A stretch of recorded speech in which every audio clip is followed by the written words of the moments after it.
हुजूर पाक सल्लल्लाहु ताला अलैहि वसल्लम की मोहब्बत के साथ जीना है। और इस मोहब्बत में कोई कंप्रोमाइज, जो जान मांगो तो जान दे दे, जो माल मांगो तो माल दे दे, मगर ये हमसे कभी ना होगा, नबी का जाहो जलाल दे दे। ये कंप्रोमाइज सहाबा का मसलक। तूफान नूह लाने से ऐ चश्म क्या फायदा, दो बूंद ही बहुत हैं अगर तुझे असर करे। दो बूंद ही बहुत हैं अगर तुझे असर करे। और हुब्बे रसूल में मुस्तफ़ा करीम सल्लल्लाहु अलैहि वसल्लम के कदमों को अपनी नज़रों में रख कर के सरशार होकर जब कोई बोलता है तो मेरे अजीज़ों उसके हर लफ्ज़ में असर भी होता है। और वो जुमले सिर्फ तकरीर के महफिल के दरमियान नहीं रहते, रब तबारक व तआला पूरी कायनात में उसको फैलाता है। आज से 2 साल पहले हमने एक छोटी सी मस्जिद थी जिसमें 50 लोग बैठे होंगे, और उन्हीं 50 लोगों के बीच में जज्बे हुब्बे रसूल में सरशार होकर एक कुत्ते को ऐलान किया था जो बहुत ज़्यादा भौंकता था नामे रिसालत पर, हुजूर पाक सल्लल्लाहु अलैहि वसल्लम पर। मैं ये बात क्यों कह रहा हूँ? इसलिए कह रहा हूँ कि छोटी मस्जिद में, छोटी महफिल में, लेकिन जज्बा था कि हुजूर पाक की तरफ भौंकने वाले की ज़ुबान बाहर ज़्यादा देर तक नहीं रहना चाहिए, उसका जवाब होना चाहिए। जवाब दिया। लोगों ने कहा आप कर्नाटक में बैठे हैं, कोई शुमाल हिंद में बैठा है, यहाँ से आप अपनी मस्जिद में बोल रहे हैं, वहाँ उस तक पहुँचे न पहुँचे। मेरे अजीज़ों, रब्बे जुल जलाल की ताकत और क़ुव्वत पहुँचाने का उसका जो निज़ाम है उस पर तुम्हारा कैसा यकीन होना चाहिए बताता हूँ। एक दिन नहीं गुजरा था कि बराबर हमने जो जुमला कहा उसकी दुम पर ही पैर रखा गया था। जहाँ पहुँचना था वहीं पहुँचा। और हमने तो सोचा कि ये बात शायद कर्नाटक से निकलकर मुंबई तक आई होगी, मुंबई से निकलकर आसपास गई होगी, लेकिन हफ्ते भर के बाद पता चला कि अमेरिका, न्यूजीलैंड, ऑस्ट्रेलिया, अफ्रीका, सब जगह ये बात पहुंची हुई। अब फिर ये एहसास हुआ पहुंचाता कौन है, ये बातें कहां से कहां तक चली गई। मेरे अजीज़ों, लोग कहते हैं सोशल मीडिया के ज़रिए से पहुंच गई होगी। सोशल मीडिया में हज़ारों लोग भरे हुए हैं, तमाशे कर रहे हैं। ये बात हर मोमिन तक और हर बच्चे तक कैसे पहुंची? इसीलिए मेरा ये यकीन है, अल्लाह के नबी सल्लल्लाहु अलैहि वसल्लम की इज्जत पर बात करते हो और हुब्बे रसूल में सरशार होकर करते हो तो फिर अपने आसपास माहौल क्या है ना देखो, बोलना तुम्हारा काम है, पहुंचाना मेरे रब की शान है। तुम्हारा एक नारा भी, तुम्हारा एक जो जज्बे हुब्बे रसूल में सरशार होकर के आह निकालते हो, ये भी बहुत दूर तक आवाज़ पहुंचती है, बहुत दूर तक आवाज़ पहुंचती है। मैं तो सुबह शाम दोपहर रातें सब काट करके आया हूं अंदर से। 8 महीने अंदर की कड़क जेल देख करके आया। उससे पहले भी कहता था, अब भी कहता हूं, जो हालात है, चोरी करके नहीं गया और किसी की पॉकेट मार के नहीं गया। सबको पता है, पूरी दुनिया भी जानती है, और जो लेकर के गए वो भी जानते हैं किस लिए लेकर के गए, किस लिए बिठाया और किस लिए इतनी देर तक रुकाया, सबको पता है। उन्हें मालूम था कि इसको अंदर रखा गया इसलिए कि नामे रसूल पर ज़्यादा बोलता है, हुजूर पाक की इज्जत पर बोलता है। ये बात मैं काफ़ी दिन पहले आपको भी आज मैं बता रहा हूँ। अब मुझे बुलाए हो तो आसपास वाले और सारे वो लोग और जो इंतज़ामिया लोग हैं वो डरते ना रह जाएं, इसलिए कि बहुत सारी जगहों पर मामलात होते हैं, डराया जाता है, धमकाया जाता है। किसको बुला रहे हो? उसको बुला रहे हो। पहले ही से उनको टाइट कर दिया जाता है कि अरे माहौल ख़राब हो जाएगा, इतना बिगड़ जाएगा, ऐसा हो जाएगा, वैसा हो जाएगा। जो इंतज़ामिया होती है वो बेचारे कुछ भोले भाले हों तो वहीं ढीले पड़ जाते हैं। बहुत शौक़ से हमारी तारीख़ लेते हैं उसके बाद जब दिन करीब आते हैं और प्रेशर आता है तो उन्हें समझ में आता है कि हम तो किसको ला रहे थे। उनको लगता है बहुत बड़ा कुछ होने वाला है। मैं कोई बहुत बड़ा नहीं हूं और ना ही मेरे अंदर कोई बड़ी ताकत है, लेकिन जिस बात का खौफ दुनिया को सता रहा है वो ताकत हर मोमिन के पास है, और उस ताकत का नाम इश्क़ मुस्तफ़ा है। मैं आपको इसलिए ये बात अर्ज कर रहा हूं, शुरू में तमहीद बता देता हूं। हमारे शुमाल हिंद के एक मौलाना साहब थे, यूपी के रहने वाले। हम किसी जलसे में गए थे और वापस आए तो उन्होंने कहा कि हजरत मुझे पुलिस वालों ने उठा लिया था। मैं स्टेज पे बैठा था, आपके बाजू लब्बैक लब्बैक के नारे में बहुत लगा रहा था। मुझे उठा लिया और सुबह से शाम तक बिठाया। मैंने कहा क्या हुआ?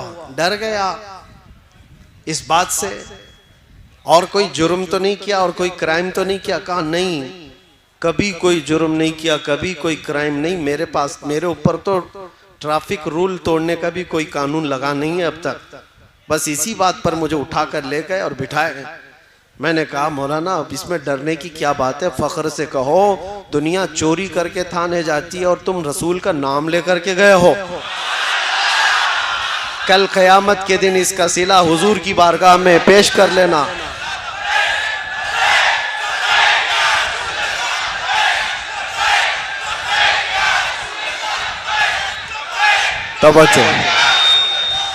तवज्जो। ये जिस तरह के माहौल में हम जी रहे हैं मेरे अजीजों, एक बात याद रखो। कुरान पाक में अल्लाह ने फरमाया, इन्नल्लज़ीना क़ालू रब्बुनल्लाहु सुम्मा इस्तक़ामू, बेशक वो लोग जिन्होंने ये कहा हमारा रब अल्लाह है, फिर सुम्मा इस्तक़ामू, उस पर जमे रह गए, डटे रह गए। रब ताला फरमाता है ततनज़्ज़लु अलैहिमुल मलाइका, उन पर अल्लाह के फरिश्ते उतारे जाते हैं, उन पर अल्लाह के फरिश्ते उतारे जाते हैं। अल्लाह तखाफू वला तहज़नू, वो फरिश्ते तुम्हें ये कहते रहते हैं अब डरना मत, गम मत करना। तुमने ये कहा है ना हमारा रब, कहते हो कि नहीं कहते हो? डर कर कहते हो, दब कर कहते हो, छुप कर कहते हो?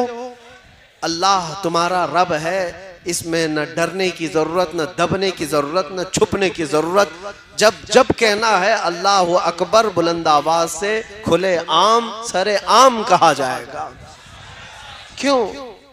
अल्लाह पर ईमान लाने के बाद जो बंदा जम गया, डट गया, मेरे रब का वादा है कि उसकी हिफाजत के लिए अल्लाह फरिश्ते उतारता है, उसकी हिफाजत के लिए फरिश्ते उतारता है। यकीन होना चाहिए तुम्हारा मेरे अजीजों, कुछ नहीं होगा। अल्लाह तखाफू वला तहज़नू, वो फरिश्ते भी ये कहते हैं अब डरो मत, गम मत करो।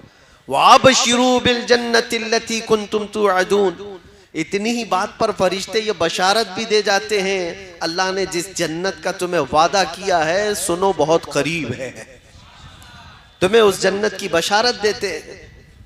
और फिर फरिश्ते साथ में ये भी कहकर जाते हैं नहनु औलियाउकुम फिल हयाति दुनिया व फिल आखिरा, डरना मत है मोमिनो।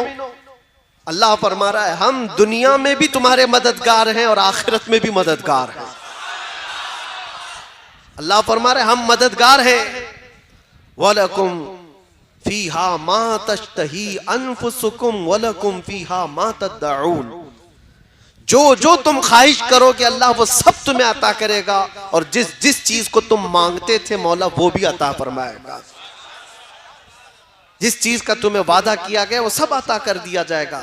नुज़ुलम मिन गफूरिर रहीम, रब ताला फरमाते, ये कुरान की आयत में पढ़ रहा हूं आपके पास 25वें पारे की। अल्लाह फरमाता है फिर ये मेहमानी है तुम्हारी, मेहमान नवाजी की जाएगी गफूरुर रहीम की तरफ से। किस बात पर ये सारी चीजें किस बात पर मिल रही हैं? सिर्फ इस बात पर जिसने कहा मेरा रब अल्लाह है, जिसने कहा मेरा रब और उस पर जम गया, उस पर डट गया। आज चाहे उसकी गर्दन पर कोई खड़ा हो जाए, चाहे उसके सीने पर कोई भाला रख दे और फिर जबरदस्ती पकड़ करके कहे इसका नाम ले, उसका नाम ले, उसका नाम ले, इसका नाम ले, मोमिन अगर डट गया, जम गया और कहा मेरी हर सांस पर अल्लाह अकबर ही होगा, तो उसके लिए कुरान में अल्लाह फरमाता है उसकी मदद के लिए मौला फरिश्ते उतारता है। अब यहां पर एक सवाल होता है, एक सवाल कि मौलाना इतनी चीजें अगर है, अल्लाह कह देने पर फरिश्तों की मदद होती है, तो फिर ये फिलिस्तीन वाले तो अल्लाह अकबर रोज कहते हैं और उनकी मदद क्यों नहीं होती? फरिश्ते कब आएंगे, कब उनकी मदद करेंगे? तुम्हें इस तरह के शक व शुबे में डाल करके डगमगाया जाता है, तुम्हारे पाँव में जलजला लाने की कोशिश की जाती है। कुछ नहीं, मौलाना लोगों की बातें। मेरे अजीजों, मैं जो बात कह रहा हूं ये मौलाना लोगों की बात नहीं, अल्लाह का कलाम पढ़ रहा हूं।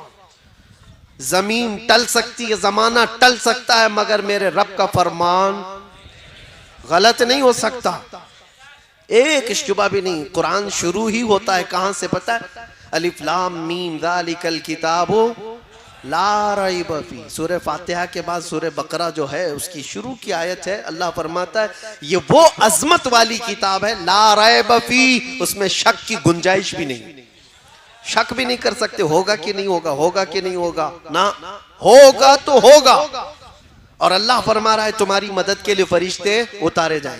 अब ये जो सवाल है उसको मैं बताता हूं, इन हालात में उन मजलूमों की मदद क्यों नहीं हो रही है, उनके लिए क्यों फरिश्ते नहीं उतरते? मेरे अजीजों, क्या तुम देख रहे हो कि उतर रहे हैं कि नहीं उतर रहे? हम देख रहे हैं कि फरिश्ते आ रहे हैं कि नहीं आ रहे? जो वहां के हालात हैं ये बज़ाहिर हमें नजर आते हैं, लेकिन अल्लाह का वादा सच्चा है, सच्चा है और सच्चा है। जिसके साथ अल्लाह तबारक व तआला भलाई का इरादा फरमाता है उसे शहादत के मकाम पर पहुंचाता है, और जिसको शहादत मिली है, जिसको शहादत मिली है, जानते हो पूरी कायनात समेट करके लाओ, शहीद के नाखून के बराबर भी नहीं होगी। पूरी दुनिया समेट करके लाओ, शहीद के नाखून के बराबर नहीं हो पाएगी। शहीद को अल्लाह तबारक व तआला जो मकाम अता करता है, हदीस पाक में है, उसकी रूह निकलने से पहले उसे जन्नत दिखाई जाती है, उसे जन्नत में उसका ठिकाना बता दिया जाता है। तो क्या ये अल्लाह की मदद नहीं है? क्या ये अल्लाह की रहमत नहीं है? सहाबा, ताबईन, औलिया सबों ने ये दुआ किया कि अल्लाह तेरे रास्ते में हमें मौत आए तो शहादत की मौत आए। किसी शहीद की मौत पर तुम फख्र करते हो कि नहीं करते हो? शहीदों को हम जिंदा कहते हैं और कुरान भी कहता है। तो उन मोमिनीन के साथ जो आज जुल्म हो रहा है वो यूं ही नहीं मारे जा रहे, बल्कि उनकी हर मौत शहीद की मौत है। वो शुहदा हैं, शहीद हैं, उनको अल्लाह ने जो जन्नत का वादा फरमाया वो मिलकर रहेगा। लेकिन तुम्हारा इम्तिहान है, चाहे तुम्हारे सामने कोई मर जाए, कट जाए, कत्ल हो जाए, जुल्म के साथ कोई पकड़ा जाए, मारा जाए, तुम अपने ईमान के साथ अगर बाकी रहते हो तो ये अल्लाह का वादा तुम्हारे साथ है। ईमान के साथ। कौन सा ईमान? मैंने कहा है मेरा रब, हमने क्या कहा है? हमारा रब, और फिर उस पर जमे रह गए, उस पर जमे रह गए। ये ईमान का ऐसा हिस्सा मैं तुम्हें बता रहा हूं, हदीस पाक में मेरे आका सल्लल्लाहु अलैहि वसल्लम फरमाते हैं जिसके दिल में ईमान आ गया फिर वो कुफ्र और शिर्क से इतनी नफरत करता है जैसे अंगारे में हाथ डालने से नफरत करता है। आग के तंदूर में हाथ डालना पसंद करता है कोई? कोई पसंद करता है? आग के तंदूर में हाथ डालने को जितना ना पसंद करते हो, ईमान वाला कुफ्र और शिर्क से उतना ही बेजार रहता है, उतनी ही दूर भागता है, चाहे जैसे भी हालात हो। लोगों को आज पता नहीं क्या हो गया। मैं तो अपना मैसेज दे करके रहूंगा। कुरान क्या कहता है? या अय्युहल्लज़ीना आमनू दुखुलू फिस्सिल्मि काफ़ा, ऐ ईमान वालो इस्लाम में पूरे के पूरे दाखिल हो जाओ। आधा तीतर आधा बटेर नहीं होना चाहिए, जो हो पूरे हो जाओ। इनको भी राजी रखेंगे, उनको भी राजी रखेंगे, थोड़ा यहाँ भी लगा लेंगे, थोड़ा वहां भी लगा लेंगे। सुबह इनके पास चले जाएंगे, शाम में इनके पास चले जाएंगे। पार्टी उसके बगैर तो चलती नहीं है। ये बहुत सारी जगहों पर आज के जो हालात हैं, लोगों ने ये समझ रखा है सियासत करना है, पॉलिटिक्स करना है तो फिर सबको राजी रखना है। हम ये नहीं कहते कि सबको राजी ना रखो, राजी रखो, लेकिन अपने खुदा को सबसे पहले राजी करो। और अल्लाह बेहतर जानता है, उसको तुम राजी रखोगे पूरी दुनिया को अल्लाह तुमसे राजी करा देगा। उसके दस्ते कुदरत में है वो बंदों को राजी कराना। हजारों नहीं लाखों के दिलों को मौला तुम्हारी तरफ फेर देगा, बस उसको राजी करो। जब रब तबारक व तआला फजल फरमाए किसी पर तो बगैर किसी प्रचार के लोगों को उसकी तरफ फेर देता है। ये मैंने प्रैक्टिकल अपनी लाइफ में देखा। उन इलाकों में मैं गया जहां का नाम कभी जिंदगी में नहीं सुना, ना कभी पढ़ा, ना किसी और से सुना, बिहार, बंगाल, झारखंड या उसके अलावा, लेकिन देख करके हैरत होती है। वो अनजान लोग जिनसे हमारा कभी कोई ताल्लुक नहीं, घंटों हमारे इस्तकबाल में रास्ता तकते खड़े हैं और देखते ही मोहब्बतों का वो नजराना, मोहब्बतों से वो उनकी आवाजें, ऐसा लगता है सदियों पुरानी हमारी कोई मुलाकात है। आज मैं पहली मर्तबा तुम्हारे इलाके में आया, ये जोशो खरोश, ये जो मोहब्बतों के तोहफे, जिस तरह से लोगों का ये इस्तकबाल, ये किस लिए है, किस लिए है? ये सारी चीजें देख करके मुझे कभी अजनबियत नहीं लगती कि हम कोई नए लोग हैं। ये महसूस कराती है ये मोहब्बत कि बरसों पुरानी कोई मोहब्बत है। ये मोहब्बत मेरी अपनी कमाई हुई नहीं है, ना ही मेरे जुबान का कमाल है, ना ही मेरे कोई जिस्म का कमाल है, ना मेरे इल्म का कमाल है। मौला करीम रब्बे जुल जलाल जब चाहता है कायनात के चप्पे चप्पे को किसी इंसान की तरफ फेर देता है। मैं बात कर रहा हूं ताजदारे मदीना की, और मौला ने सारे लोगों के जहन और दिमाग को हमारी तरफ फेर दिया है।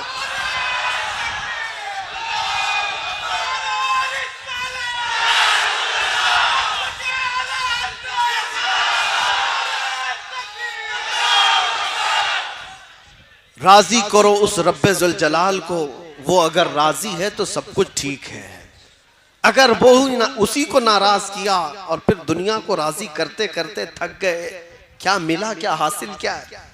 जिन लोगों के पीछे हम अपनी रातें बर्बाद करते हैं, नौजवानों, जिन दोस्तों को राजी करने के लिए तुमने माल भी बर्बाद किया, वक्त भी बर्बाद किया, फिर भी वो राजी नहीं हुए तुमसे। एक दिन उनके साथ कुछ तुम्हारा बुरा हुआ, वो सारी पुरानी यादें सब खत्म कर दिएंगे, सब ताल्लुकात मिटा दिए जाएंगे। दोस्तों के लिए तुमने अपने माँ बाप के साथ बैठना छोड़ दिया, दोस्तों की वजह से तुम अपने घर में वक्त देना कम कर चुके हो। इस दुनिया को राजी करने के लिए क्या क्या नहीं किया, लेकिन वो राजी कभी नहीं होती। और अगर तुम्हारे 4 दोस्त हैं तो चारों को एक साथ राजी रखो, ये भी मुश्किल है। हो सकता है तुम्हारे किसी काम से 2 राजी और 2 नाराज। ये तो 4 का मसला बता रहा हूं, और जिसको 4000 के बीच में जीना है वो कब तक उन सबको राजी करता रहे? एक एक इंसान को राजी करते करते उसकी लाइफ खत्म हो जाएगी। फिर बाद में पता चला उम्र ढल गई, इनमें से आधे भी राजी नहीं हुए। होता ही यही। मस्जिद के सदर साहब, मस्जिद की कमेटियां चलाने वाले, या मेहराब के इमाम साहब, आप अगर सबको राजी करने पर लग गए तो आपकी जिंदगी खत्म हो जाएगी, पूरे राजी नहीं होंगे, कभी राजी नहीं होंगे पूरे। एक बात याद रखो, तुम्हें रब तबारक व तआला ने ये खिदमत अता की है तो सिर्फ रब्बे जुल जलाल को राजी करने पर लगो, अल्लाह को राजी करो। और अल्लाह अगर राजी हुआ तो पूरी कायनात को अल्लाह खुद अपनी जानिब से तुम्हारी तरफ से राजी करा देगा। वो तुम्हारी मोहब्बत उनके दिलों में खुद डाल देगा। मुझे आज बताओ, सुल्तानुल औलिया गौसुल आजम अब्दुल कादिर जिलानी रदी अल्लाह तआला अन्हु को देखा हुआ यहाँ कौन बैठा हुआ है? कोई उनको देखा हुआ? उनके जमाने का, आसपास का सरकार गरीब नवाज को देखा हुआ कोई है? बरसों बीत गए, लेकिन आज भी तुम्हारे दिलों में उनके नाम की भी मोहब्बत कैसी है? उनके नाम की भी मोहब्बत कैसी? वजह यह है कि वो जब तक जिंदा थे सिर्फ अपने रब को राजी करते थे, अल्लाह को राजी करने पर लग गए, अल्लाह को राजी करने पर लगे रहे, और रब तबारक व तआला ने पूरी कायनात को उनसे राजी करा दिया है। पूरी दुनिया में लोगों के दिलों में अल्लाह ने उनकी मोहब्बत डाली है। एक बात बताता हूं, अल्लाह तबारक व तआला को बंदा राजी करने पर जब लग जाता है, उसका बहुत कुछ लुट गया हो तो भी उसे जैसे बज़ाहिर कुछ चीजें नुकसान में आ गई, होता है मैं रब को राजी करने के लिए निकला, मेरा वो छूट गया, ये छूट गया। ये शैतान तुम्हारे दिलों के अंदर ये एहसास डालेगा, तो नमाज के लिए जा रहा है, अल्लाह को राजी करने के लिए दुकान कैसे चलेगी? पूरा फुल बिजनेस टाइम है ये नमाज का, इस वक्त ग्राहक को छोड़ के कैसे जाएगा? तुम्हारे दिल में ये बात आई, इतनी देर का तो धंधा नुकसान हो जाएगा, खराब हो जाएगा, यहाँ छोड़ करके जाऊंगा अल्लाह को राजी करने के लिए, ये सब तो चले जाएंगे, दूसरे दुकान से खरीदारी कर लेंगे। लेकिन तुम्हें पता नहीं मेरे अजीजों, तुम्हें पता नहीं, वो थोड़ी देर के लिए तुम उनको राजी करने के लिए अल्लाह से दूर चले गए, फिर वो वक्त खराब तुम्हारे ऊपर इतना आएगा कि घंटों फिर पेशानी रगड़ रगड़ करके मांगते रह जाओगे, फिर मांगने के लिए आओगी। इसीलिए एक बात याद रखो, मैं बता रहा हूं, बुजुर्गों ने यह भी फरमाया कि जो बंदा अपनी दुकान, अपने कारोबार, ये सारी चीजों से छोड़कर भाग कर आता था अल्लाह की बारगाह में, तो उसके कारोबार को चलने न चलने की कोई टेंशन नहीं है। फरमाया गया कि अल्लाह ताला के फरिश्ते ग्राहक बन करके उसकी दुकान पर आते, किसी न किसी तरह से उसका काम चलता रहे। अल्लाह तबारक व तआला का निजाम है ये, मन काना लिल्लाहि काना अल्लाहु लहु, जो अल्लाह का हो जाता है अल्लाह उसका होता है। फिर मैं उसी बात पर आता हूं, अल्लाह हमारा रब क्या है? इस पर जमे हो, डटे हो, सुनो, कुछ कुर्बानियां देनी पड़ सकती हैं, कुछ कुर्बानियां देनी पड़ सकती हैं।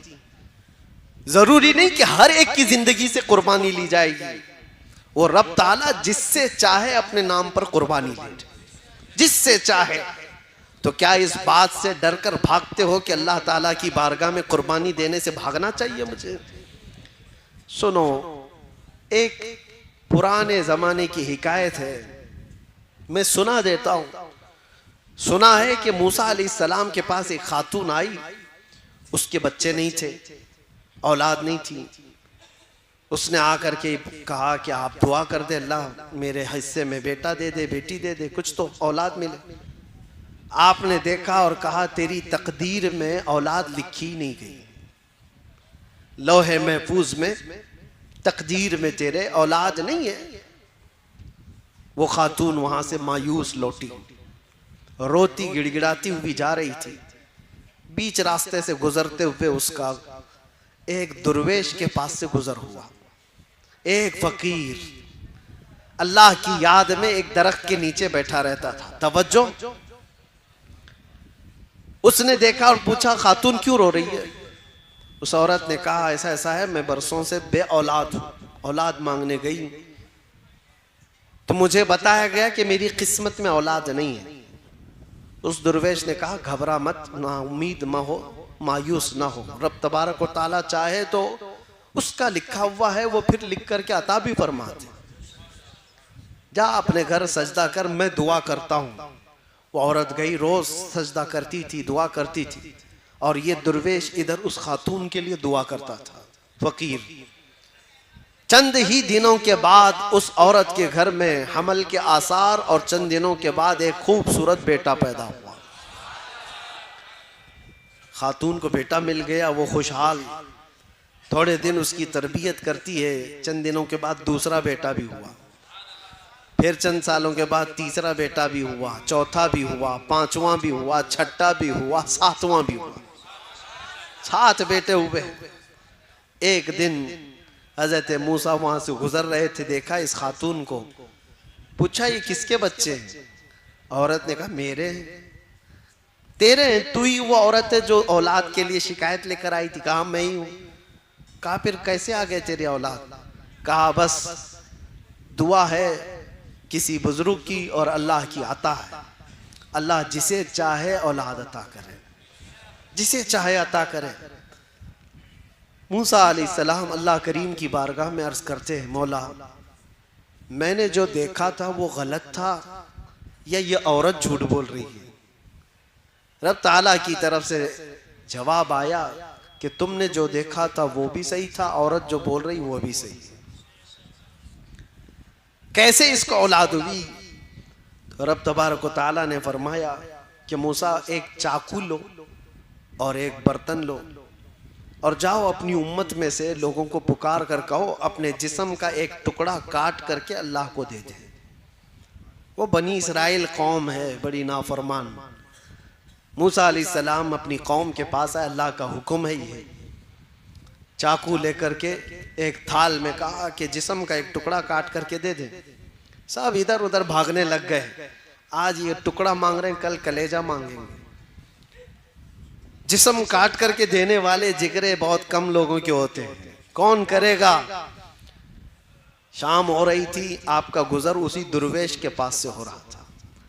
उस दुर्वेश के कानों में आवाज पड़ी तो वो खड़ा हो गया, कहा ए अल्लाह के नबी, क्या रब ताला ने जिस्म का हिस्सा पूछा है, टुकड़ा पूछा है? कहा हाँ। कहा ये बर्तन दीजिए, और चाकू भी ले लिया।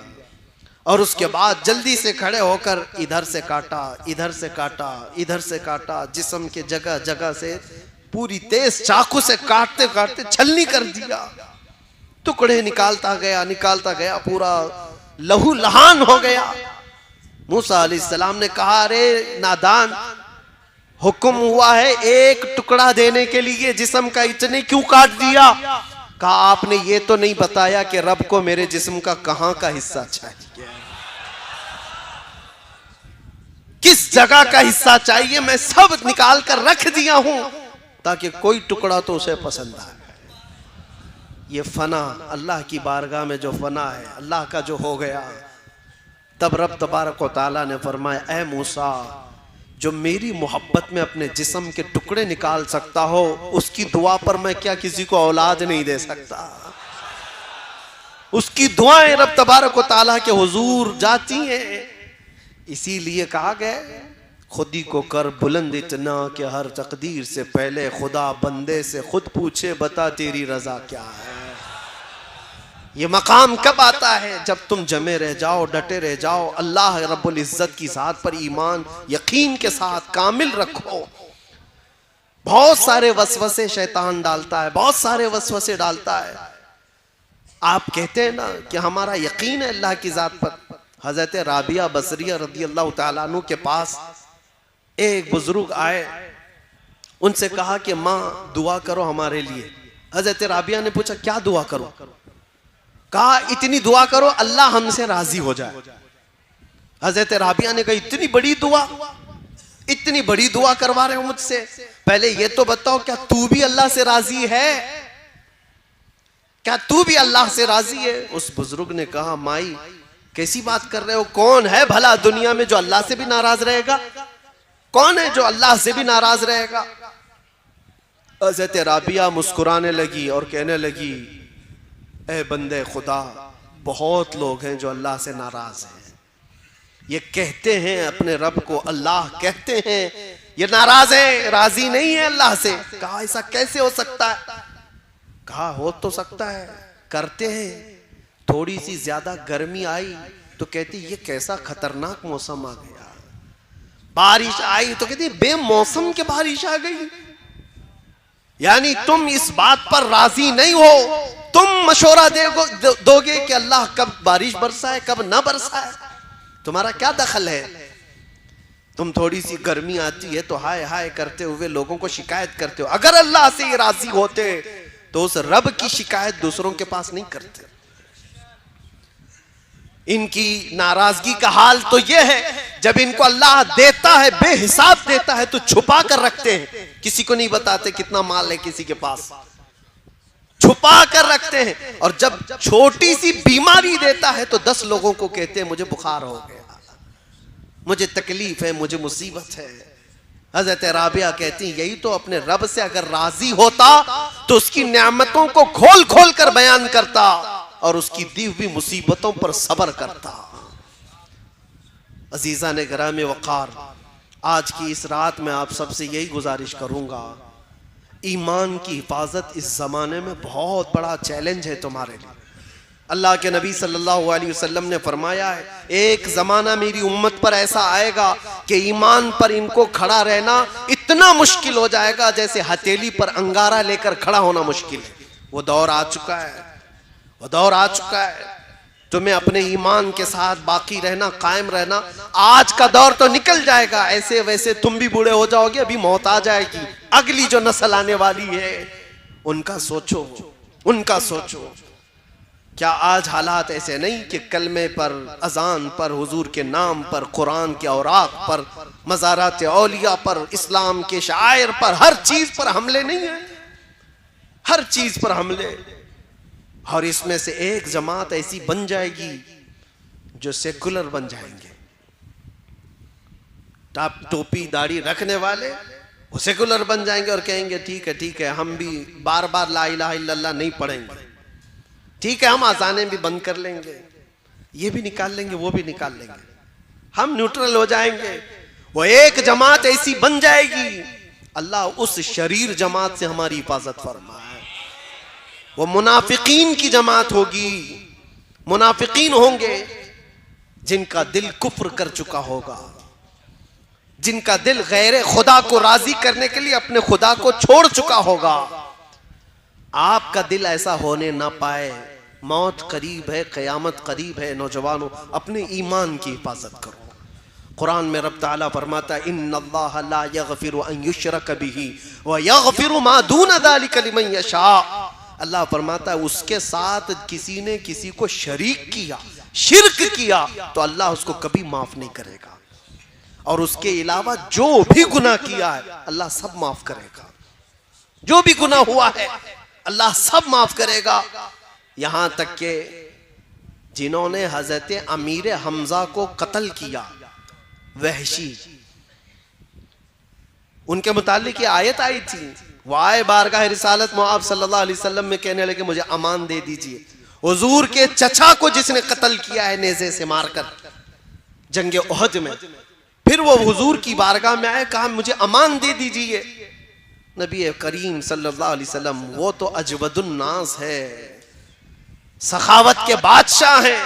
दिल खोल कर हुजूर ने फरमाया जा तुझे माफ कर दिया और अमान दे दिया। उन्होंने फिर ये सवाल किया कि क्या मेरे गुनाह माफ हो जाएंगे? तब अल्लाह ताला ने फरमाया शिर्क के अलावा जो कुछ भी किया है अल्लाह माफ करेगा। शिर्क के अलावा जो भी होगा अल्लाह माफ करेगा, लेकिन शिर्क को अल्लाह माफ नहीं करता। शिर्क है क्या चीज जो आज धीरे धीरे तुम्हारे महफिलों में लाई जा रही है, आज धीरे धीरे तुम्हारे मुआशरे में, सोसाइटी में लाई जा रही है। शिर्क ये है कि अल्लाह के अलावा किसी दूसरे को भी खुदा समझ लो या उसको भी कोई मकाम दे दो। रज़्ज़ाक़ कौन है तुम्हारा?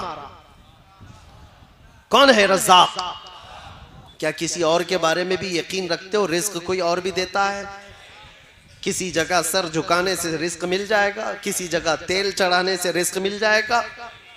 अल्लाह रज़्ज़ाक़ हकीकी है, वही रिस्क देगा। बीमारी वही देता है, शिफा भी वही देता है। इस बात पर जब तुम्हारा यकीन हो, जम जाओ, तो फिर दुनिया तुम्हें नहीं बहका पाएगी। एक साहब आए, काफी साल पहले की बात है, कहा पेट का बहुत दर्द होता था, बहुत दर्द होता था। इलाज कराता रहा। एक साधु मिले, उन्होंने इलाज कर दिया। मैंने कहा कैसे? कहा गाय का मूत्र पिला के। माज़अल्लाह रब्बिल आलमीन, उससे सही कर दिया। मैंने कहा नादान तुझे पता नहीं ये हराम चीज में शिफा कैसे हो सकती? ला शिफा अफिल हराम, हराम में शिफा नहीं है। कहा हो गया। एक बात याद रखो, शैतान तुम्हारे दर्द को छुपा सकता है, मिटा नहीं सकता। तुम्हारे दर्द के ऊपर पर्दा डाल सकता है, लेकिन जड़ से खत्म नहीं कर सकता। वो बीमारी अंदर होगी, ये तुम्हें धोखा देने के लिए किया गया है कि बीमारी खत्म हुई। हकीकत में हर बीमारी से शिफा सिर्फ अल्लाह की जात अता करती है। डॉक्टर भी जरिया होता है, डॉक्टर भी और दवाई भी जरिया होती है। बाज लोग हमसे ये कहते हैं कि काफी साल पहले यही सेम जुमलों पर एक मॉडर्न आदमी ने मैसेज करके कहा था कि मौलाना आप कहते हैं अल्लाह शिफा देता है, अल्लाह शिफा देता है, कहाँ है? बीमार होते हो तो हॉस्पिटल जाते हो। मैंने उनसे पूछा अच्छा तुम्हारे हिसाब से कौन शिफा देता है? कहा डॉक्टर। उसने कहा डॉक्टर। मैंने उनसे कहा ठीक है, मैं एक बीमार को लाता हूं और डॉक्टर को यहां बिठा देना, देखता हूं डॉक्टर देखता रहे देखता रहे देखता रहे, मरीज अच्छा हो जाता है। कहा नहीं, दवाई देता है। कहा फिर डॉक्टर कहाँ है? वो तो दवा सही कर रही है, वो तो दवाई सही कर रही है। और अगर दवाई चली गई तब भी मैं कहूंगा, अगर उसका हाजमा सही नहीं था, दवाई निकल गई तो वो भी असर नहीं कर रही है। बहुत सारे मामलात हैं शक व शुबा पैदा करने के लिए, लेकिन एक बात याद रखो, ये सब चीजें जरिया हैं, हकीकी शिफा देने वाला सिर्फ अल्लाह रब्बुल इज्जत है। एक दौर आने वाला है तुम पर, अल्लाह ताला उस फितने के दौर से हमारी हिफाजत फरमाए। आज तो छोटे मोटे दज्जाल आए हुए हैं, सिर्फ चिट्ठी निकाल के बताते हैं तो लोग चमत्कार समझते हैं। हाँ? समझते हैं कि ये चमत्कारी बाबा है, क्या क्या दिखाते हैं। अरे दूर से आया है अभी, और वो क्या मन में लेकर के आया है, बाबा पहले से लिखा हुआ है, बता रहा है कि हम तुम्हारा ये सब चीजें बता देते हैं। और इसको सोच रहे चमत्कारी है, कैसे भांप लेता है, माइंड रीडिंग कैसे हो जाती है, कैसे पहले से पता चलता है। मियां सुनो, ये छोटा दज्जाल है। हुजूर पाक सल्लल्लाहु अलैहि वसल्लम ने फरमाया बड़ा भी आने वाला है, कानिया दज्जाल, एक आंख वाला। अरे वो तो बारिश भी बरसा के दिखाएगा, वो तो जमीन से पौधे भी निकाल के दिखाएगा, वो तो मरे हुए आदमी को जिंदा करके भी दिखाएगा। वो दज्जाल आएगा, लेकिन वो भी खुदा नहीं हो सकता, वो भी खुदा नहीं, वो आजमाइश है। और उस वक्त भी मेरे आका ने फरमाया तुम ईमान पर जमे रहना, चाहे वो जितने भी करिश्मे करके दिखाए, तब भी ये कहना हमारा रब, हमारा रब। बस इस पर जमे रहो, इस पर डटे रहो। अल्लाह की मदद आने वाली, अल्लाह की मदद आने वाली, क्योंकि अल्लाह का वादा है ततनज़्ज़लु अलैहिमुल मलाइका, अल्लाह उन पर फरिश्ते भेजता है जो ये कहते हैं अल्लाह हमारा रब है, और उस पर जमे रह जाते हैं, डटे रह जाते हैं। एक सहाबी रसूल हुजूर पाक सल्लल्लाहु अलैहि वसल्लम के हज़रत ज़ैद बिन दसना, कुफ़ार और मुशरिकीन की भीड़ ने उनको कैद कर लिया था, कई दिनों तक कैद करके फिर उनको मार दिया। उनको कैद की हालत में ही मारा गया था। तो जानते हो उनकी लाश के साथ बेहुरमती न होने पाए।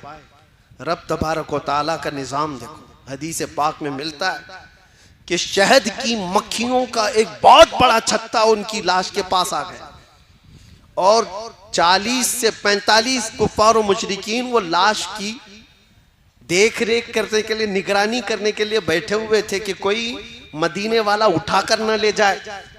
लेकिन एक मक्खी ने भी उनको बैठने नहीं दिया, एक भी करीब नहीं आ सका। मक्खियां भिनभिनाती थी। शहद की मक्खी क्या समझते हो, खाली मीठा नहीं होता। हाँ, जब मारती है तो उससे ज्यादा जहर भी किसी में नहीं होता। इसीलिए आला हजरत फाजिल बरेलवी रदी अल्लाह ताला अन्हु आशिक रसूल हैं।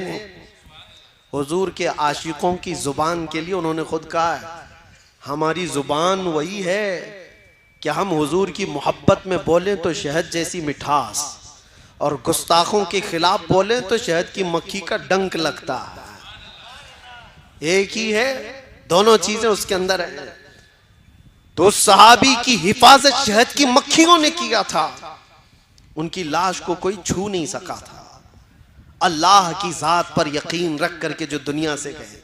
और एक सहाबी हैं, उनको 2 सहाबा लेकर के निकले थे, उनकी भी लाश को कुफारों मुशरिकीन ने मार दिया था।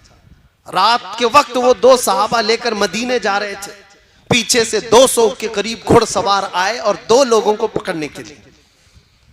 वो जब ज्यादा कुफार और मुशरिकीन आ गए तो ये 2 ही सहाबा थे जो लाश लेकर जा रहे थे, एक सहाबी रसूल की। अब ये सारे कुफार और मुशरिकीन इस सहाबी रसूल की लाश के साथ बेहुरमती करेंगे। अब क्या करें, 2 ही लोग हैं, दो ही लोग हैं, अब क्या करें, 200 पीछे खड़े हैं। उन्होंने वो लाश को नीचे रख दिया, जमीन पर रख दिया और जमीन से कहा यहां तक हम हिफाजत कर सकते थे, जमीन आगे तू अब हिफाजत कर। जमीन फट गई, वो सहाबी की लाश अंदर चली गई, जमीन बराबर हुई। 200 घुड़सवार मक्का से आए थे, पूरा छान मार लिए इधर से उधर, उस सहाबी रसूल की लाश कहीं नहीं मिली। वो दोनों सहाबा ने आकर हुजूर पाक सल्लल्लाहु अलैहि वसल्लम को ये माजरा बताया, तो हुजूर ने उस सहाबी को कहा बलीउल अर्द, जमीन का लुकमा, जमीन ने उनको हिफाजत किया है। यह अल्लाह की हिफाजत के अंदाज है। जब कोई बंदा उस पर ईमान लाकर जम जाता है, हर बुरी ताकत से मौला उसकी हिफाजत फरमाता है। क्या तुम्हें तारीख मालूम नहीं, जब फिरौन सर उठा करके अना रब्बुकुमुल आला कह रहा था, मैं तुम्हारा बड़ा रब हूँ, ये अभी जो है ये बहुत छोटे हैं, बड़े बड़े भी आकर के गए हैं, उन्होंने कहा था मैं तुम्हारा खुदा हूँ, मैं तुम्हारा खुदा हूँ। 12,000 बच्चों का कत्ल किया था, किस बात पर जानते हो? फिरौन ने ख्वाब देखा था, ख्वाब देखा था कि एक तारा आसमान से टूटकर गिरा है उसकी गोद में और उसके महल में आग लग गई। सुबह उठकर सारे काहिनों को, ज्योतिषों को बुलाया और पूछा कि इस ख्वाब का क्या हो सकता है, इसकी ताबीर क्या हो सकती है। काहिनों ने बताया बनी इसराइल में एक बच्चा पैदा हो सकता है जो तेरी सल्तनत को हिलाक कर देगा, ये इस ख्वाब की ताबीर हो सकती है। जैसे ही बादशाह को यह बताया गया कि एक बच्चा कोई ऐसा पैदा होने वाला है जो इसकी सल्तनत को हिलाएगा, टेंशन में आ गया और उसने ऑर्डर दे दिया बनी इसराइल पूरे खानदान में जो भी लड़का पैदा होगा उसको कत्ल कर दो, जिंदा ही ना रखो। 1 साल के अंदर उसने 12,000 बच्चों को कत्ल किया। किस लिए? हमारी सल्तनत को कोई हिलाने वाला बच्चा ही ना पैदा हो, आएगा तो भी कत्ल हो जाएगा। उसी जमाने में हजरत मूसा अलैहिस्सलाम की पैदाइश हुई और उनकी माँ हामिला थी। पैदा होने का अंदाज भी देखो, वो तहखाने में गई, जब पैदा हो गए मूसा अलैहिस्सलाम तो रब ताला ने उनके दिल में बात डाली कि एक संदूक में इस बच्चे को बंद करो और दरिया में बहा दो। माँ कोई अपने बच्चे को दरिया में बहाएगी, लेकिन रब ताला जिसके साथ है उसका दिल भी मजबूत होता है। हमने देखा है लोग दूर दराज से देख करके डर रहे थे, ये 200 लोगों के आगे पीछे चल रहे हैं, क्या डर नहीं है? मुझे मेरे साथियों ने पूछा कई मर्तबा कि आगे इतने पीछे इतने, ये सायरन बजा रहे, वो कर रहे, ये कर रहे। मेरे अजीजों, अल्लाह जिसके साथ होता है उसका दिल मजबूत होता। मूसा अलैहिस्सलाम की माँ को अल्लाह ताला ने मजबूत फरमाया और उसके बाद उन्होंने एक संदूक में अपने बच्चे को रखा और दरिया में बहा दिया। उनकी बड़ी बेटी थी, कहा देखना कहां जाता है संदूक। मूसा अलैहिस्सलाम की बड़ी बहन वो देखती चली गई, संदूक बहते बहते बहते दरिया के किनारे से सीधे जाकर के फिरौन के बागीचे के पास लग गया। फिरौन के महल के पीछे जो बागीचा था, दरिया वहां से बहता था। फिरौन की बीवी टहलने के लिए आई थी, औलाद नहीं थे घर पे। देखा एक संदूक उसके बागीचे के करीब लगा हुआ है, खूबसूरत बच्चा है। बीवी ने कहा, फिरौन की बीवी, उठा लाओ बच्चे को, उठा लाओ, हसीन, इतना गुलाब जैसा लगता है। कनीजाओं ने उठा लाया, बड़ा प्यार आया उस औरत को। कहा मैं अपने शोहर के पास ले जाती हूँ। लेकर आई और सीधे फिरौन के पास और कहा हमारी तो औलाद नहीं है, एक बच्चा बहते हुए आया है, क्यों ना हम इसको अपना बेटा बना लें।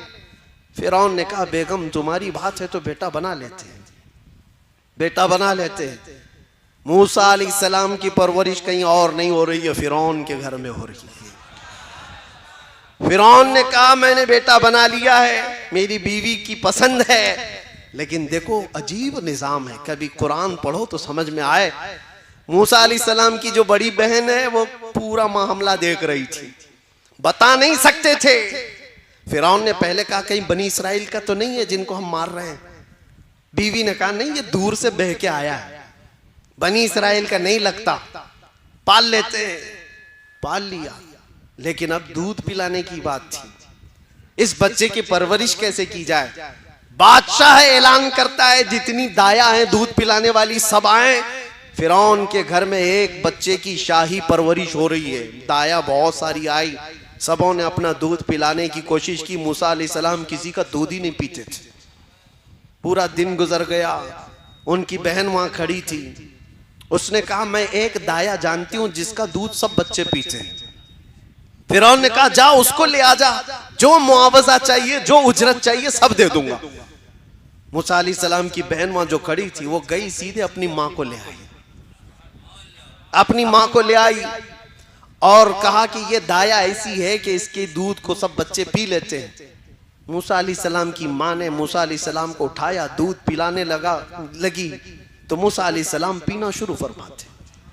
क्या निजाम है मौला, दूसरों के घर पे और वो उनकी ही मां का दूध पिला करके। बाद में कोई ये ना कहे कि हम अपना दूध पिलाकर मूसा को बड़ा किए, उनकी ही मां का दूध पिलाया और ऐसे ही मुफ्त में नहीं। मूसा अलैहिस्सलाम की मां जो दूध पिलाती थी फिरौन के शाही खजाने से उसकी उजरत भी मिलती थी। जो बच्चा उसकी सल्तनत को हिलाने वाला है उसको खर्चा करके पाला जा रहा है। एक बात याद रखो, अल्लाह तबारक तआला का निजाम है, जब वो किसी के तख्त को हिलाता है तो बहुत छोटी ताकतों से भी हिलाता है। मूसा अलैहिस्सलाम जवान हुए और उसके बाद कुरान पाक आप पढ़ो तो समझ में आ जाएगा, यही मूसा अलैहिस्सलाम है जिन्होंने उसको दावत दी, फिरौन तू झूठा है, तू जो रब होने का दावा करता है गलत है, मेरा रब अल्लाह है। यही जुमला मैंने कहा था, क्या है हमारा रब। इस पर जिसने अकड़ दिखाया उसने बहुत तमाशे किए। फिरौन ने मेरे पास वो ताकत है, मेरे पास ये ताकत है, क्या क्या ताकतें दिखाने की बात की, हर चीज में फेल होता रहा। यहां तक कि एक दिन वो आया जब मूसा अलैहिस्सलाम समंदर से गुजर रहे थे, अल्लाह ने उनके लिए रास्ते बनाए। फिरौन ने देखा, एक बात ही बताऊं ईमान वालों, अल्लाह की मदद आई, तुम्हारा झूठा खाने के लिए भी लोग तरसेंगे। तुम्हारी ये एक बात याद रखो, मूसा अलैहिस्सलाम अपनी पूरी मोमिन जमात को लेकर, मोमिन कौम को लेकर दरिया की तरफ जा रहे थे। पीछे फिरौन का लश्कर उनका मुकाबला करने आ रहा था, सामने समंदर है, एक तरफ समंदर एक तरफ दुश्मन का लश्कर, कौन हिफाजत करेगा। ऐसे हालात आ जाएं तो याद रखना, बेबस और लाचार मत समझना। एक तरफ समंदर है और एक तरफ फिरौन का लश्कर है, जाए तो कहां है। अल्लाह ने हुक्म फरमाया मूसा अपना असा समंदर पे मारो। 12 रास्ते निकल गए और उनकी कौम उसमें ऐसे चलने लगी जैसे सूखे पर चलती है।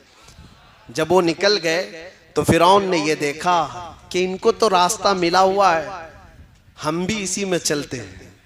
और जो ये सोचता है कि मोमिनों को जो मदद मिली है वो हमको भी मिलेगी, ये उसकी खाम ख्याली है। और जैसे ही वो समंदर में आया, अल्लाह फरमाता है फगशियहुम मिनल यम्मि मा गशियहुम, हमने समंदर को ऐसा मिलाया कि पानी पानी हो गया और फिरौन की सारी ताकत चकनाचूर होकर रह गई। पूरी फौज भी हिलाक और फिरौन का गुरूर भी हिलाक खत्म हुआ। किसने हिलाक किया? पानी ने हिलाक किया। पानी को कौन ताकतवर समझता है, लेकिन फिरौन की बादशाहत को खत्म कर दिया। नमरूद भी ऐसे उठा था, एक मच्छर ने उसे हिलाक कर दिया। ऐसे कई बड़े बड़े आए। अबरहा बादशाह आया था काबा ढाने के लिए, काबा ढाने के लिए हाथियों की फौज लेकर के आया था। ये यहाँ एक जो चुड्डा बैठ करके भौंकता है कुत्ता, कि मक्केश्वर को भी फतह करना है। मक्केश्वर ख्वाब में भी देखा है कभी? मक्का ख्वाब में भी देखा है? मक्केश्वर को भी फतह करना है, उसको भी हासिल करना है। पता नहीं कौन कौन से बड़बांग बोली, बड़ी बड़ी बातें। इनको तारीख पढ़ाओ अबराहा की, फतह करना है, जाओ हाथी घोड़े लेकर के जाओ।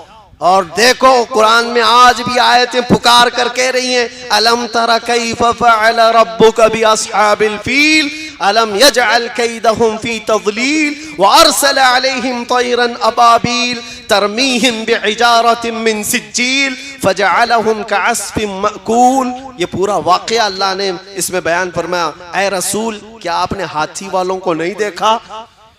जो अबरहा बादशाह हाथियों की फौज लेकर आया था काबा ढाने के लिए। अल्लाह फरमा रहा है क्या हुआ उनके साथ? हाथियों को लेकर के आया था काबे को खत्म करने के लिए। अल्लाह ने अबाबील चिड़ियों की फौज भेजी थी। वो चिड़ियां इतनी छोटी है, आज भी देखो मक्का में घूमती रहती, इतनी छोटी है। अबाबील चिड़ियों की फौज को भेजा। उन्होंने क्या किया? अरसल अलैहिम तैरन अबाबील तरमीहिम बिहिजारतिन मिन सिज्जील। नोकेले 3-3 पत्थर हर चिड़िया के पास थे, एक मुंह में और 2 पांव में। वो चिड़िया ऊपर से सिर्फ कंकरियां गिराती थी, जिस हाथी के पेट पर वो कंकरी लगती आग लग जाती थी, आग लग जाती थी। और जिस फौजी के सर पर वो कंकरी पड़ती उसका भेजा निकल आता था। छोटी सी कंकरी, छोटी सी चिड़िया, लेकिन मार जब रब्बुल आलमीन की हो तो उसको सहन कोई नहीं कर सकता। उसके बर्दाश्त की ताकत किसी के अंदर नहीं है। आओ मक्के शोर पता करने वालों, अबरहा की तारीख नहीं पढ़ा? जैसे बड़े बड़े ताकतवर ईमान के खिलाफ खड़े हुए, अल्लाह तबारक व तआला ने मदद फरमाई कि नहीं फरमाई? जंगे बद्र में 5000 फरिश्तों को अल्लाह ने उतारा। और नबी करीम सल्लल्लाहु अलैहि वसल्लम की इस उम्मत को क़यामत तक मौला हिफाजत फरमाएगा। तुम्हें और हमें ईमान इस्लाम के टेंशन की जरूरत नहीं है। इस्लाम अल्लाह का दीन है, वो चलाएगा, सुबह क़यामत तक चलाएगा। कुरान का कोई एक हर्फ का भी बाल बेका नहीं कर सकता। फिक्र करो तो हमारे और आपके ईमान की करो। इस्लाम का कुछ नहीं होना है। कीड़ों के बैठ करके फैसला करने से बारिश थोड़ी ना आती है। कहीं बैठ करके कोई मीटिंग कर ले तो हो जाएगा। और ऐसे तो सुना है कि रोज बंदर दरख्त पे बैठ करके फैसला करते हैं, रात भर मीटिंग करते हैं कि कल पूरा हिंदुस्तान पता करना है। और सुबह होने के बाद पेट में इतनी भूख लगी रहती है, दन दन नाचते हुए चले जाते हैं। उन बंदरों की मीटिंग से कोई मुल्क फतह नहीं होता। हम भी यही कहेंगे, तुम्हारी हैसियत इसी तरह की होगी जो दूसरे इस तरह की बातें करते। दीन इस्लाम अल्लाह का दीन है, इसकी हिफाजत सुबह क़यामत तक मौला फरमाएगा। लेकिन फिक्र करो तो अपने और आपके ईमान की, जो दिल के अंदर मौजूद है, ये कहीं रुखसत ना हो जाए। इसी को आला हजरत ने अपने शेर में बताया था, आंख से काजल साफ चुरा ले, यहाँ वो चोर भला के हैं, तेरी गठरी ताकी है और तूने नींद निकाली है। सुना जंगल रात अंधेरी छाई बदली काली है, सोने वालों जागते रहियो चोरों की रखवाली है।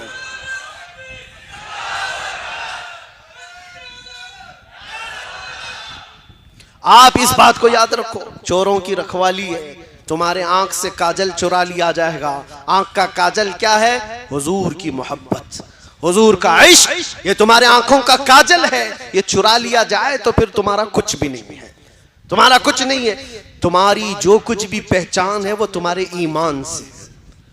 दुनिया तुम्हारे गाड़ी बंगले लत्ते इस चीज की दुश्मन नहीं है, किसी चीज की दुश्मन नहीं है। तुम बड़ा बंगला बनाए हो, गाड़ियां लिए हो, बहुत जायदाद है, किसी चीज की नहीं, ईमान की दुश्मन है। कुरान में भी अल्लाह ने फरमाया इन्ना शैतान लिल इंसानी अदुव्वुम मुबीन। शैतान इंसान का किस लिए दुश्मन है? उसके ईमान का।